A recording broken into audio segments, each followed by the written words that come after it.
All right. Thank you so much for joining us for this episode of Inside the Investigation, where I am joined by Cameron Bertrand, who's a man of many titles. You want to explain what you do and, decipher all of that because I don't want to get it wrong. Nah, for sure. Well, first off, good morning. Good Appreciate y'all morning. having me here. Shout out to Wavy News for always putting on great platforms for storytelling and activism to meet and unite. So we appreciate y'all for all you do. We try. My name is Cameron Bertrand. I'm the CEO of Violence Intervention and Prevention, V.I.P. LLC. I'm also the founder of Buy Back the Block, which is our street merchandising arm, which is how we fund a lot of our programs and outreach. But we also have Beyond the Bullet, which is our peer support network and platform for trauma recovery and trauma survivors. And then we also have the Gun Violence Intervention and Prevention Outreach and Research Center. So I launched that one in 2022, and that was specifically for gun violence. So as a gun violence survivor, I have been doing gun violence work in Hampton Roads for over 12, 13 years now. But when I launched Violence Intervention and Prevention, that was for all forms of violence and trauma. So anybody impacted by violent crimes at any level, city, state, or federal, we've been able to serve and support families and help them get back to baseline from a healing component. So the goal was never really to set out to be a serial entrepreneur, but at the same time, creating platforms for healing and educating, organizing, and mobilizing people to the solutions and resources has been something that's been my passion for as long as I can remember. So, we're here now. We're here now, and you're doing great things, and we really appreciate it. Yeah, so I always like to start with the investigation part of it because was it 2012? Am I getting that year right? That you were shot? 2014. That you were shot leaving a homecoming. Yeah, leaving Norfolk State. Yeah, talk to me about that day. Yeah, so it's crazy because we're coming up on 10 years. So Right. November 7th will be 10 years. And it's always interesting to think about not only that day, but how much has changed since that day. Or a lot of things that I'm still experiencing that people can't really see. I'm still partially paralyzed in the knee down. I still go to physical therapy every single week, multiple times a week. The wintertime is really rough because I still have a lot of chronic disorders, so I can't really fully move my foot and my ankle. I still sleep with a boot on my leg every night. Because it's so cold outside, it makes it harder to move. For sure. I got early arthritis, and when it rains, You my already knees know. start to hurt. You already know. So I'm 34. I'm comparing the two, I'm out here already. So you know what I'm saying? I got my athletic injuries and stuff, but it's just crazy like the path of a bullet and what it can do to the internal, part of your body. So my body just never fully recovered. My nerves haven't regenerated fully yet. So you have this pins and needles sensation that comes from that. And a lot of things that people don't realize when it comes to pain management or that constant state of pain, like I don't even remember what it feels like to not be in pain. Wow. Like let that sink in. Right. You feel me? So a lot of people are going through day-to-day things where they're trying to utilize their cognitive skills and abilities, but they can't even focus long enough to do that, right? And our cognitive skills are impacted by trauma on a daily basis, whether it be your daily decision-making, your memory, your appetite, different things that we just need to function as regular human beings, right? So there's a lot of things that kind of touch on this, like as far as Maslow's hierarchy of needs and things that we need to actually be able to focus on getting out of survival mode. So for as long as I've had this injury and as the seasons come in, it does make it harder to manage that pain, but also to manage your emotions. And that's why I'm so big on not just conflict resolution, but raising awareness, because there's so many people walking around with injuries, chronic ones, but there are so many gun violence survivors that have found me through this art of storytelling. Yeah. And I just always remind people like, I'm able to tell this story. I've gotten to the point where I can articulate it well, and I've used it to turn my pain into passion of helping other people's, but it is still a burden. Right. It's still a lot to do. And it's still a lot. So when we talk about everything that's going on in our nation right now, and I had a friend of mine that literally reached out to me and was like, yo, Cam, like, how are you doing? I seen you put this on your story the other day, just checking in on wellness check on people, right? Yeah.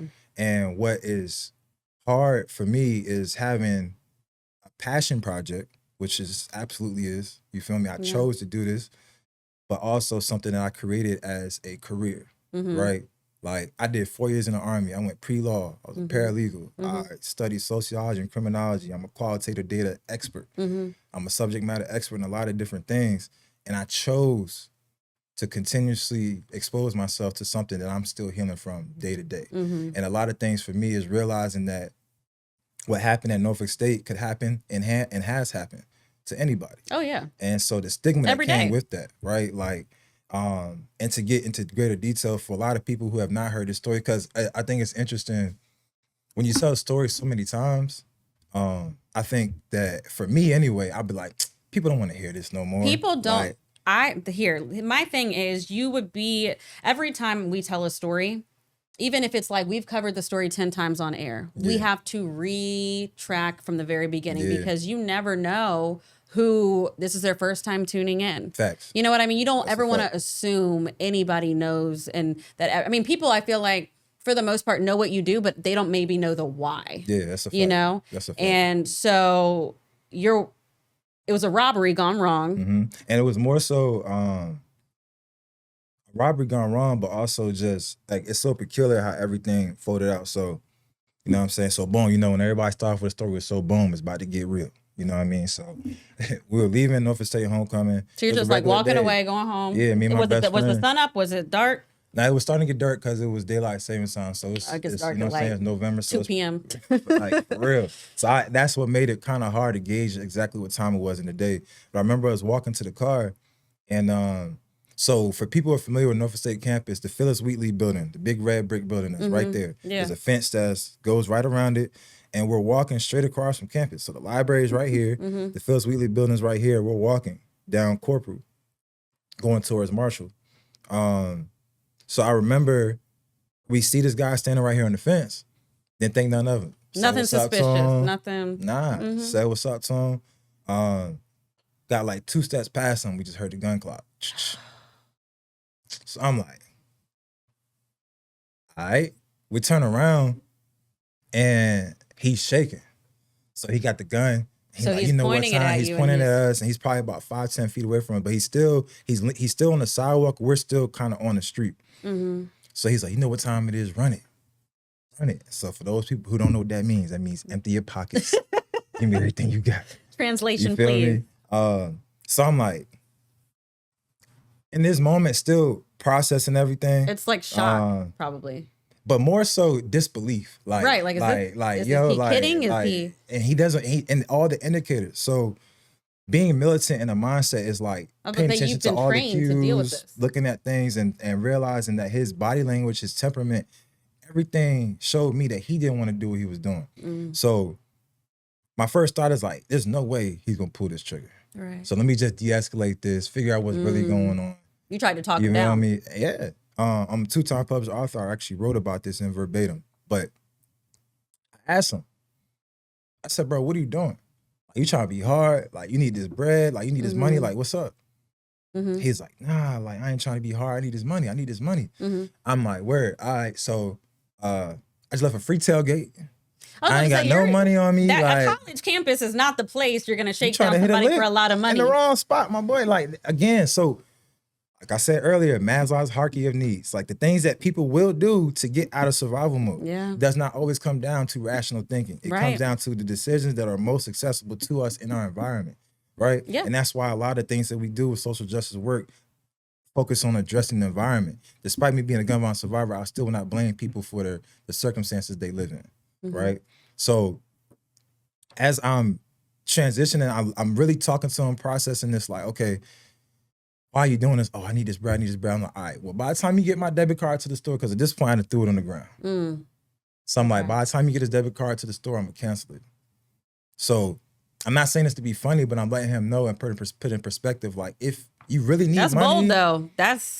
But it's a decision. I've been like, just take it. Just take it. You know, like, I'm dropping everything and running. But if you think about it in a sense where you're afraid, that makes sense. I'm genuinely still trying to help. Okay. As crazy as it may sound. That does sound crazy, but I'm genuinely still trying to help because I'm like, bro, this could end up way worse for him.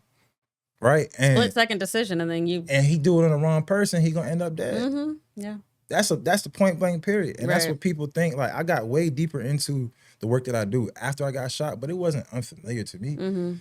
So I'm like, yeah, bro, like, put the gun up, I'll go help you. But I'm not helping nobody with a gun in my face. That's exactly what I said. And so at this point, now he's patting our pockets. So I had my phone in this hand. My friend is standing to the right of me. So he's straddling us. So at this point, as the conversation gets more in depth, we then stepped up on the curb and he's kind of like facing us. You know what I'm saying? We're like 3 feet away from each other at this point. But every time the gun's not on me, it's on my best friend. So I'm like, if I hit him, or not come out and his gun go off, Right. that's on me. Right. So I'm genuinely trying to de-escalate, but also make sure that I keep both of our safety prioritized. So as he's patting our pockets, I had my phone in my left hand. I threw it behind me when he was checking Dorian's pocket on the right side. So I'm like, I remember hearing it. I'm gonna come back to that because I remember hearing it like kind of hit the floor. fence. Or yeah. Like, All right. I feel like that's a natural place to tease ahead. Yeah. So we'll be back continuing to talk about this after this quick break on Inside the Investigation.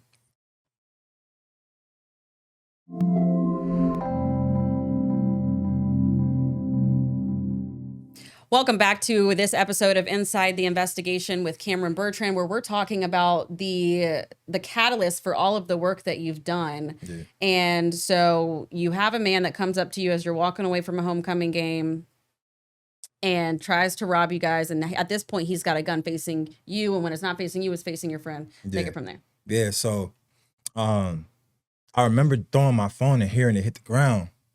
I'm like, all right, at some point, I got to try to get back to this phone.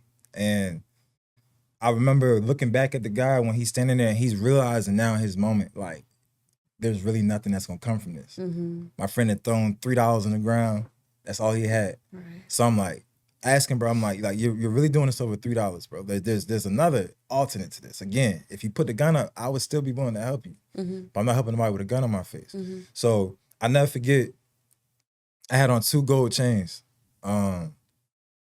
And he saw those. So I had like a hoodie on. So at this point, I didn't have locks. I didn't have hair, nothing like that. Like, so you could see everything I had on. So he puts the gun in my face, but now he's no longer straddling between me and my best friend. He's like squared up with me, gun straight in my face. So he's like, oh, you think it's sweet? You think everything's sweet, blah, blah, blah. Run them chains then. Take them chains off. So people may call it pride, ego, whatever. At this point, I'm like, nah. I done gave this man several alternates and things to actually genuinely help with what's going on. And the next thing that went through my mind was, if I stand here and he shoot me in my face, my parents can't even have an open casket funeral. That's the second thing that went through my mind. That's crazy that like all of this is happening so quickly in your mind and you're just running through. Which is why I tell people, like, a lot of people was talk about what they would do when they in certain situations. Your program response is exactly what you're gonna do. Your program response and what you naturally do in most situations. So if you're not, and that's why I don't what do they call it? Fight about, or flight mode? Your fight or flight mode. What does that look like? Your body lives in fight or flight mode, which can actually be detrimental to your whole neural system and everything. Like that's what people don't realize. If you can't get out of a fight or flight mode, that is exactly how a lot of shootings happen.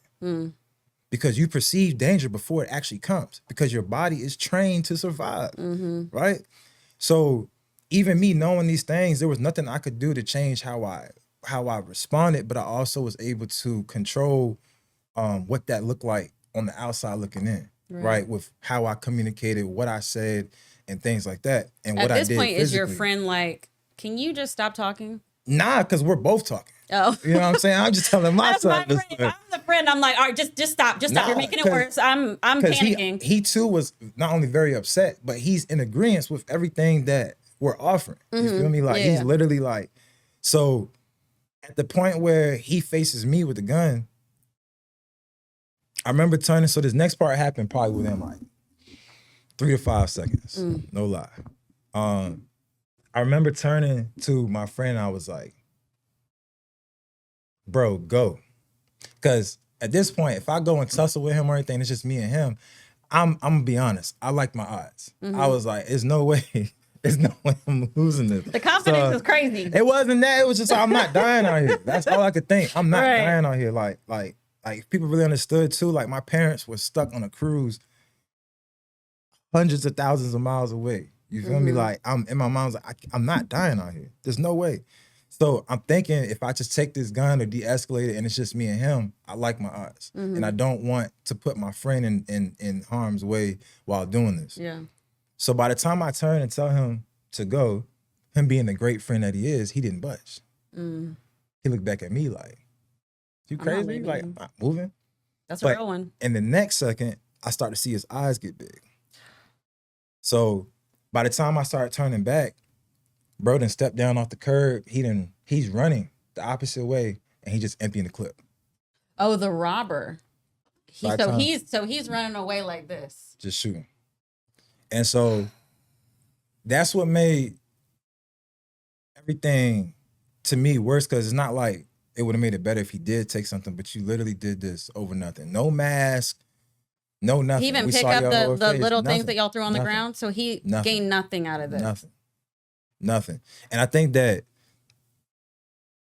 I remember a time, whether he was in the streets or not, even if he was just street adjacent, if you knew what was going on, people had big homies. They had mentors in Yeah. the street. They had OGs, whatever you want to call them. But they weren't. Now, a lot of these kids, big homies, be 19, 20 years old, right? And they can go back to the block and tell somebody they did something stupid and there's no consequences for it. Back then, I remember there would have been a time where somebody would have like, yo, what are you doing? Right. You hot? What are you doing? You had no Some mask type of on, nothing like this. accountability. Some type of accountability, Yeah. whether it was Within the about streets. moral integrity, or was it just about being street smart? Right. There was nothing that came from this, right? Senseless violence. And there should be no violence at all, but these are the things that if we could eliminate that alone. So I remember laying there on that ground.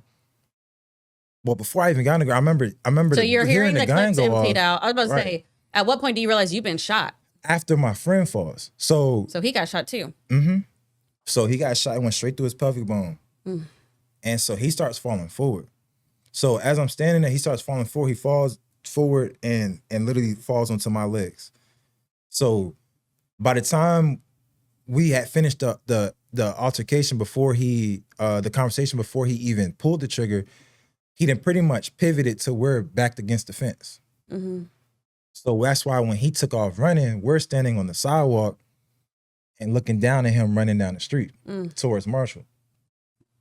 So by the time I turn back to my friend, because I'm hearing the guns go off, I'm hearing the shots go off, I turn back to my friend, I see him falling forward. That's when I realized he got shot. So when I go to try to turn, I can't move my left leg. So I'm thinking like, oh my, like, cause he was holding my legs or whatever, but I'm like, I can't move. So Dorian's like, just go down, bro, just go down. Like, just go down. So I remember falling down and I fall on my butt, I'm sitting up, legs flat out, I'm sitting up though, and my friend is on my legs. And you know how when you a kid and you scrape your knee or something and you can't really feel the pain until you see the blood? Oh yeah. Yo, I My look sister down, actually passes out at the sight of blood. I've had to call the ambulance a couple times. she would have lost it. Because I looked down and all I seen was just blood pouring into my lap. Like pouring into my lap. So I'm like, yeah, this is really happening. Oh my gosh. So at that point, now I'm realizing and I'm seeing the amount of blood and how bright it is and everything. So I'm like, oh yeah, like being a combat lifesaver in the military, you know the anatomy of your body. I'm like, oh, I didn't got hit my artery. So at this point, moving forward, everything I did for the next 8 minutes was to get Dorian out of there because I was convinced I was going to die in 8 minutes. There was nothing, I could not, I was 100% paralyzed from the knee down automatically. The bullet went straight through, separated my nerve from my artery. But by the grace of God, I'm going to tell y'all this, bullets do not curve inside the body. Bullets do not curve inside the body. They go in, they bounce, they go straight, they shatter through bones. And what I would say is that by the grace of God, that bullet went through my hip, curved underneath my artery, and came out my thigh. And 1 millimeter to the left, and I never would have met y'all. So I think that everything that happened beyond this, and I'll kind of go into to more detail, but I think that's the miracle and the blessing is knowing that life beyond a bullet is everything that I will continue to do despite the help that I did not receive that day. Wow. I feel like, man, I was going to give you 30 minutes, but I feel like we need a little more time. Producer Michael, you think we got a little more time? Okay. All right. So we will be right back to continue this episode of Inside the Investigation.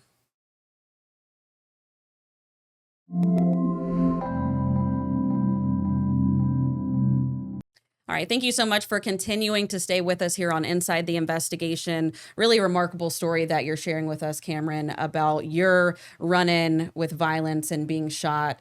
And we kind of left it on a bit of a cliffhanger because at this point, you've looked down, you've seen that there's blood everywhere. Your friend has obviously been shot. Yeah.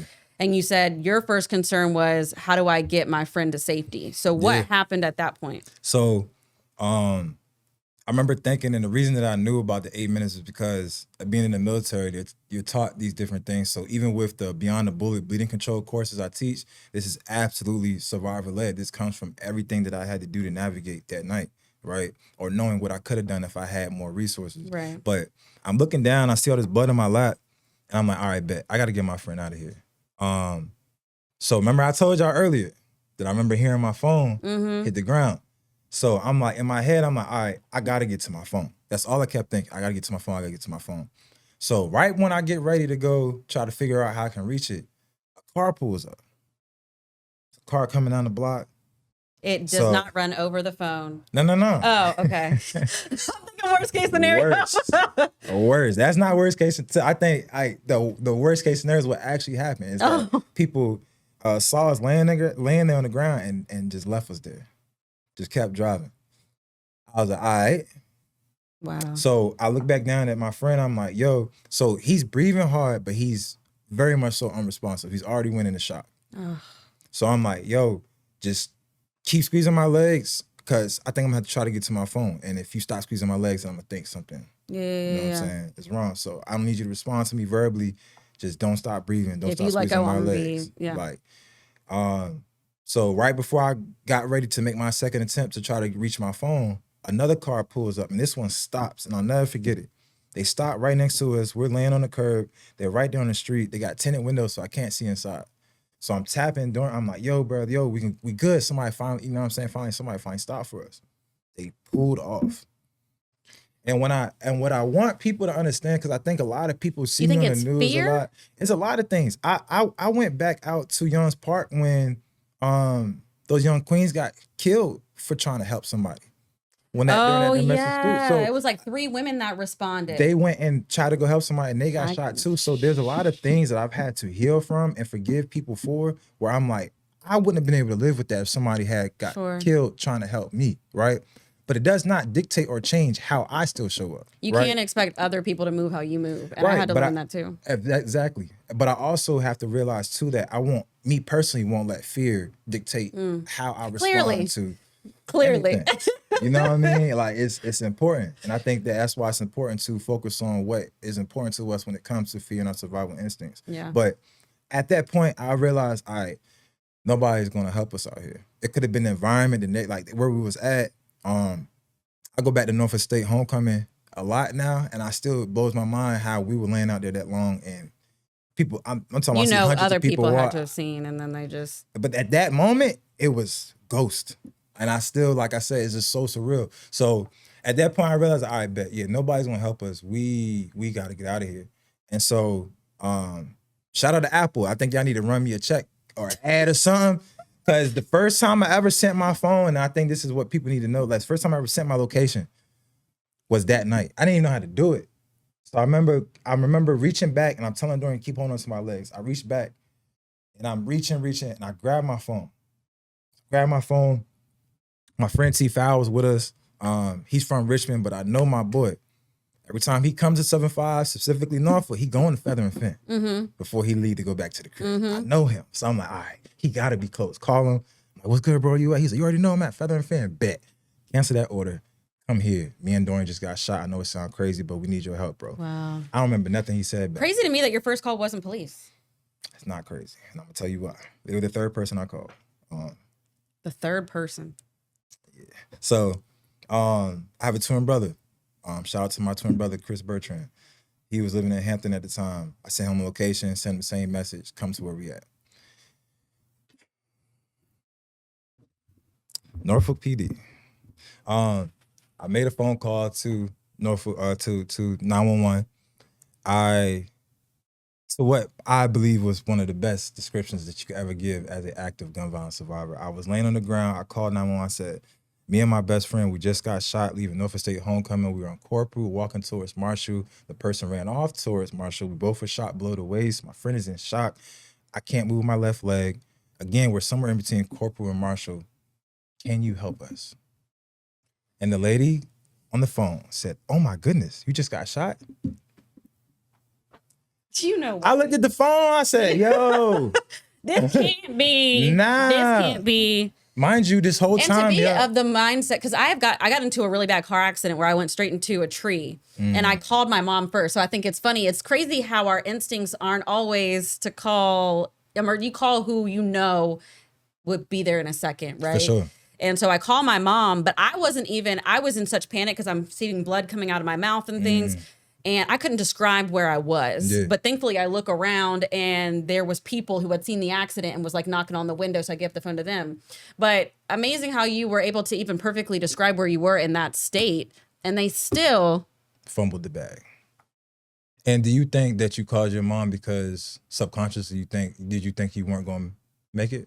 Did you think it was that deep? Because You know, at the time I didn't know. I think it was just like that's my person, and if anything goes wrong, she's who I'm calling. And it was just like my fight or flight, like I'm calling my mom, like give me no my lie. mom, like I don't No care, lie. even as a grown woman, like mom, you know. no lie. Like I called my dad because I couldn't bear to hear my mom's voice while I was laying on that ground.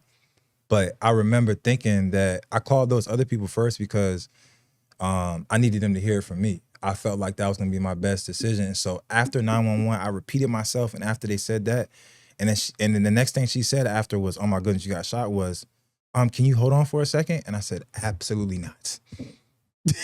No. And I hung up. And I called my parents because I was like, if this is the last conversation, because remember I told you I was counting up to 8 minutes. So at this point, I'm probably 6 minutes in. So I was like, nah. My parents they flew to Quickly Hawaii. losing blood. Yeah, my parents flew to Hawaii, took a cruise from there. So there's no way they can get back to me. So I remember laying there and I was like, I called my dad. I told him, hey, Pops, me and Dorian just got shot, but we're okay. I can hear the sirens. I can hear the ambulance. Help is on the way. I promise you we're going to be good. I ain't hear no sirens. I was controlling my breath the entire time. My whole body was on fire because bullets are hot. I don't think people know.